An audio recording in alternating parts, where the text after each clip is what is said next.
Esteban, que é investigador Prometeo na Universidade Pontificia Católica de Quito. Moi boas tardes, Esteban. Hola, Manuel, boas tardes.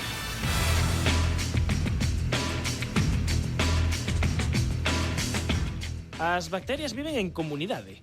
Que quere dicir isto?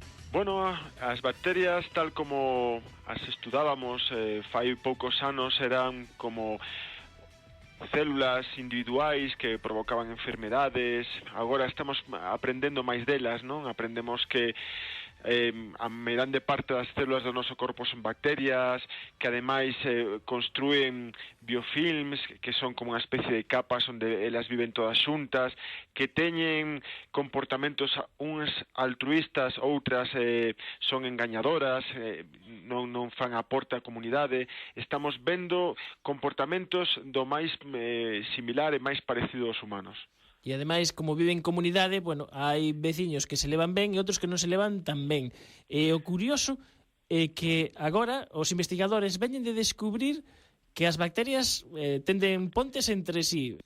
Sí, é dicir, as bacterias é un traballo que apareceu fai moi pouquiño na revista Nature Communications. É un traballo fascinante porque é moi sinxelo, non? Ti dis, como se pode publicar nunha revista como Nature facendo un experimento tan simple? Pois eles o fixeron, é dicir, colleron unha bacteria e lle quitaron, por exemplo, a capacidade de producir un aminoácido, non? Que é un componente das proteínas, non? E colleron outra, de outra especie completamente distinta, e lle fixeron o mesmo, pero quitándolle outro aminoácido. Entón, digamos que era un pouco... E as xuntaron, e cando as xuntaron, veron que elas eran quen de facer unha ponte entre unha especie e outra completamente distinta, e por esa ponte facían unha especie de extraperlo das sustancias que, por exemplo, ti tes café, eu teño manteiga, pois elas intercambiaban esas sustancias que non eran quen de producir, non? Unha nanoponte para compartir o que non ten unha o que ten outra. Claro, é dicir, é como esta película que houbo fai anos que se chamaba Non me chilles que non te vexo, non? Que eran un sordo e un cego que os acusaban de un asesinato, non? Pois eles tiñan que cooperar, un tiña que darlle a outro pois o sentido da visión e outro o sentido do ouvido, non? Entón, isto é o que fan as bacterias, é dicir, ti no laboratorio modificas xenéticamente unha bacteria para que non produza, por exemplo, histirina, e outra a modificas para que non, pero outra especie completamente distinta, para que non produza, por exemplo, triptófano.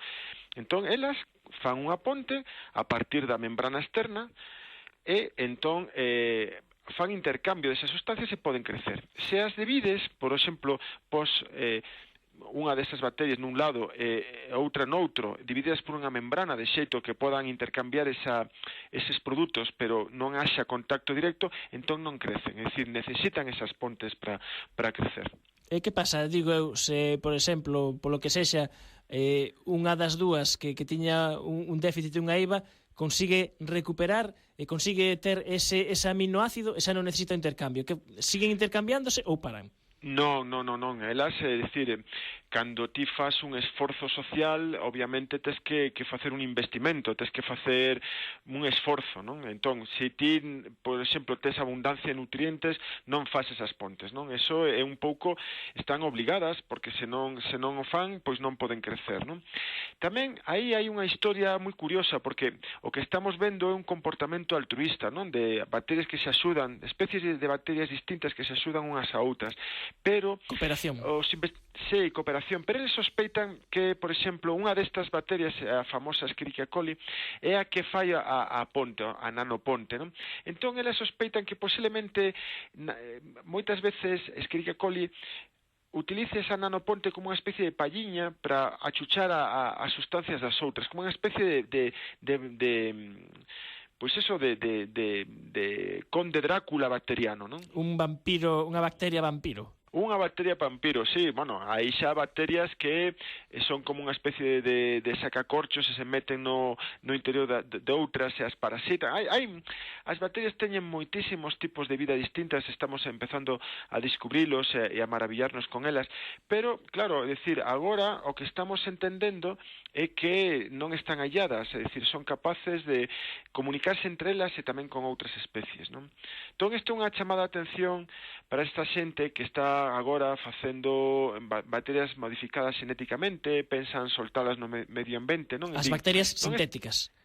Sí, as bacterias sintéticas. E din, esta bacteria está controlada porque nos lle quitamos a capacidade de facer un aminoácido e se non lle damos o aminoácido de xeito externo, como se fora o penso que se lle dá as pitas, pois entón non crecen. Pero claro, este artigo é un artigo que acaba de ser e vai ser citado no futuro porque, claro, agora vemos que non, que elas son quen de cooperar e de saltar esos obstáculos. A verdade é que ten implicacións moi importantes, porque se nesas bacterias sintéticas a nosa salvaguarda é precisamente que ti deixas cunha eiva as bacterias, pero resulta que agora descubres que elas son capaces de coller das outras o que lle falta, o mellor temos que reforzar esas medidas de seguridade cando queremos esas novas bacterias. Non, por suposto, é dicir, unha vez que nós sabemos cal é o problema, nós podemos facer estrategias para vencer, non, esa capacidade que las teñen, non? O que pasa é que, claro, o que nós estamos é a cambiar a nosa visión que temos do mundo microscópico, é dicir, nós, por exemplo, fai moito tempo mandamos naves ao espazo, fixemos unha exploración espacial, miramos outros planetas. E, sen embargo, ao mundo microscópico estaba aí de lado, é unha cousa como ligado ás enfermidades, logo, pois, ao mellor, o tema de facer o yogur, a cervexa, pero agora estamos vendo que realmente o mesmo que as cidades humanas son complicadas, que se tenden pontes entre Oleiros a Coruña, Cangas e Vigo, as sociedades microscópicas son tamén quen de facer este tipo de enxeñería, non? Outro exemplo é tamén o que pasou coas mitocondrias, que son as centrais enerxéticas que están dentro das bacterias, pero inicialmente non estaban aí. Sí, ademais eso é moi curioso porque, por exemplo, as células dos seres humanos, das plantas, dos paxaros, dos cans, son células con núcleo, eucarióticas, son células complexas, pero que proveñen dunha simbiosis de bacterias. O sea, as bacterias son os primeiros seres vivos que aparecen na Terra, entón, de repente, empezan a interaccionar e desa simbiosis, dese consorcio, aparece unha célula máis grande que é a que vai a dar pois as plantas, os animais. Entón, agora hai uns investigadores que fixeron unha teoría que di que as mitocondrias, as mitocondrias eran antigamente bacterias, pero que cando empezaron a cooperar non era cooperación, era, digamos, un parasitismo enerxético, eran parásitos, pero co tempo ese parasitismo mudou nunha relación que foi moi proveitosa e deu lugar pois a unha célula que podía conquistar outro tipo de ambientes como é a célula eucariota. Entón, claro, se por exemplo pensamos nunha E. coli que ten un nanotúbulo que é para achuchar a sustancias de outras bacterias, pero que despois é capaz de empregar ese nanotúbulo para facer cooperación con outras bacterias. É dicir, o que primeiro é unha estrategia de parásito tórnase en algo pois que fai que dúas bacterias que non poderían crecer ailladas, pois crezan sen ningún tipo de problema. E estas cousas só acontecen no Circo de Bacterias de Esteban Fernández Moreira, que é investigador Prometeo na Universidade Católica Pontificia de Quito. Cada día nos sorprenden máis as bacterias. Non sei cal será a vindeira sorpresa. Pois están saindo prácticamente todos os meses cousas completamente abrallantes. A verdade é que hai que estar atentos.